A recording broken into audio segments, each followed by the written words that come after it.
Hi everyone, welcome back to my channel. तो कैसे हैं आप सभी लोग। आशा करती हूँ कि आप सभी लोग बहुत अच्छे से होंगे। तो आज है होली अष्टमी और आप सभी को मेरी तरफ से होली अष्टमी की ढेर सारी शुभकामनाएं।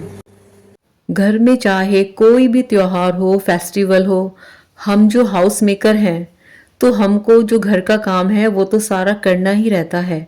सुबह का समय है और मैं आई हूँ किचन में ब्रेकफास्ट बनाने के लिए। इस टाइम मैं बनाऊंगी आलू के पराठे और लंच में बनाऊंगी आलू टमाटर की सब्जी के साथ चावल, रोटी और साथ में बूंदी का रायता। अब तो बैक टू बैक सारे फेस्टिवल्स हैं। इस वीक में लगभग सारे फेस्टिवल्स हो जाएंगे। तो मैं डेली थोड़ी थोड़ी तैयारी कर रही हूँ, साफ सफाई कर रही हूँ, ताकि एक ही दिन में मेरे ऊपर सारे के सारे घर के काम का लोड ना आए। लेकिन आज है वही अष्टमी। आज के दिन ज़्यादा साफ सफाई नहीं करते हैं, क्योंकि कहते हैं कि किसी भी जीव का अंत आपके हाथ से नहीं होना चाहिए, चाहे कीड़े मकोड़े कुछ भी क्यों ना हो। तो आज मैंने भी ज़्यादा साफ सफाई नहीं की है, बट थोड़ी सी डस्टिंग की है और क्लीनिंग की है। और जो मैंने बालकनी में प्लांट्स लगाए हुए हैं उन्हें मैंने पानी दिया था और थोड़ी सी बालकनी साफ की थी। अहोई अष्टमी का व्रत कार्तिक महीने की कृष्ण पक्ष की अष्टमी तिथि को रखा जाता है। बच्चों के लिए इस व्रत को रखती हैं माताएं।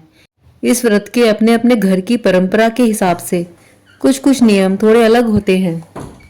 अहोई अष्टमी वाले दिन चाय नहीं पीते हैं, पानी नहीं पीते हैं। सीधे तारों को देखने के बाद ही पानी पिया जाता है और ये व्रत बच्चों के लिए रखा जाता है।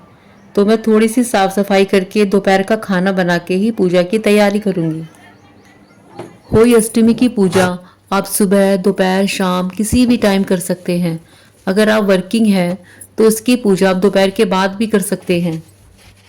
आज की वीडियो में हम जानेंगे कि होली अष्टमी व्रत की पूजा कैसे करते हैं, कलश में क्या भरते हैं, कलश को कब उठाते हैं, उठाने के बाद हमें कलश के अनाज और जल का क्या करना है, अहोई अष्टमी के व्रत में हमें क्या नहीं करना चाहिए।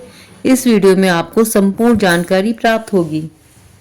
इस वाले पॉट पे मैंने लगाया है मनी प्लांट, तो इसका पानी मैं वीकली ज़रूर चेंज कर देती हूँ। तो बस यहाँ पे थोड़ा सा पानी गिर गया था, इसी को मैं क्लीन कर रही हूँ। सुबह से लेकर दोपहर तक मैं घर के काफ़ी काम कर चुकी हूँ और ये कपड़े हैं, इनको भी मैं अपनी अपनी जगह पे रख दूँगी। और लंच भी हम सब ने कर लिया है। तो अब मैं करूँगी पूजा करने की तैयारी।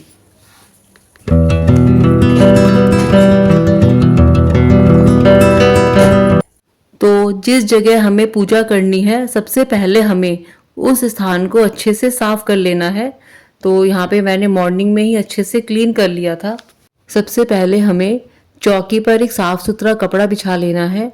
उसके बाद थोड़ा सा अनाज रखकर अहोई माता की फोटो को विराजमान करना है। यहाँ पे मैंने मिट्टी के 2 घड़े लिए हैं। इसके बाद हमें इनके कंठ पर मोली बांध लेनी है। एक घड़े में हमें जल भरना है। तो यहाँ पर हमने एक घड़े में कंठ तक जल भर दिया है और दूसरे घड़े में हमें अनाज भरना है। और कोई भी अनाज जैसे चावल, गेहूं, कोई भी अनाज आप ले सकते हैं। तो यहाँ पर हमने एक घड़े के कंठ पर मोली बांधकर उसमें जल भर के होई माता के सीधे हाथ की तरफ रख दिया है। अब हमें दूसरे घड़े के कंठ पर मोली बांधकर उसमें अनाज भर देना है। अहोई माता के सीधे हाथ की तरफ हम ये दोनों घड़े ऊपर नीचे रख देंगे। इन्हें ढक्कन से ढक देंगे। दिवाली के दिन या भाई दूज के दिन ये 2 घड़ उठाई जाएगी। अब देखिए, जो हमने 2 घड़ रखे हैं उन्हें खाली नहीं छोड़ा जाता। कोई भी फल या मिठाई जरूर रखनी होती है। इसके बाद देखिए, सभी को स्नान का भाव करते हुए स्नान करा देंगे। जल का छींटा देते हुए सबसे पहले गणेश जी को स्नान करवाएंगे। उसके बाद सभी देवी देवताओं को स्नान करवाएंगे। उसके बाद हम कलावा स्वरूप वस्त्र समर्पण करेंगे।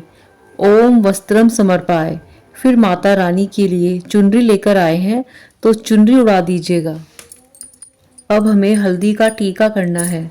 हल्दी का इस पूजा में विशेष महत्व होता है। सभी देवी देवताओं को हल्दी से टीका करेंगे। तो आप सभी देख सकते हैं, मैंने सभी देवी देवताओं को और होई अष्टमी माता को हल्दी से टीका कर दिया है। और सभी देवी देवताओं को हल्दी से टीका करने के बाद अब मैं दोनों घड़ों पर हल्दी से स्वस्तिक बना लूंगी।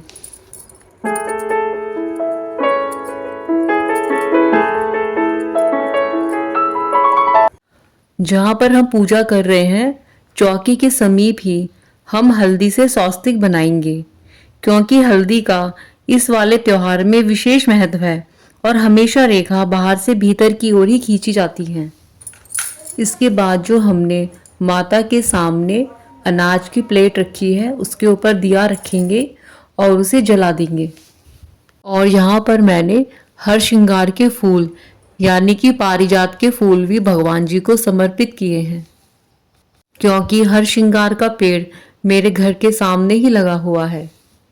और साथ ही हमें जो भी ऋतु फल होते हैं उन्हें भी चढ़ा देना है। इसके बाद हमें एक लोटा जल लेना है कथा सुनने के लिए। जब हम कथा सुनेंगे, अगर हम सुबह कथा सुनते हैं तो सुबह कथा सुनने के बाद इस जल को सूर्य भगवान को अर्घ्य देना है। अगर शाम को कथा सुनते हैं तो कथा सुनने के बाद तारों को अर्घ्य देना है। पुतली रंग भरकर बनाए, उसी पुतली का सेई के बच्चे के चित्र बनाए। गणेश जय गणेश जय गणेश देवा, माता जाकी पार्वती पिता महादेवा।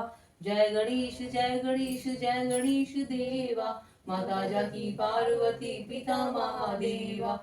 एक दंत दयावंत चार भुजाधारी, मस्तक सिंदूर सोहे मूसे की सवारी। इसके बाद जो भोग लगाया जाता है, पूरी हलवा जो भी उस दिन आपके घर में बना है, उसमें से जो आटे के मीठे पूड़े, कहीं कहीं इन्हें गुलगुले भी बोला जाता है, ये जरूर बनाया जाता है और ज़्यादा से ज़्यादा घरों में यही बनाया जाता है। इनमें से कुछ मीठे पूड़ों को घड़ों के ऊपर रख देना है, भोग समर्पित करना है। इसी तरह से हमारी पूजा हो जाती है।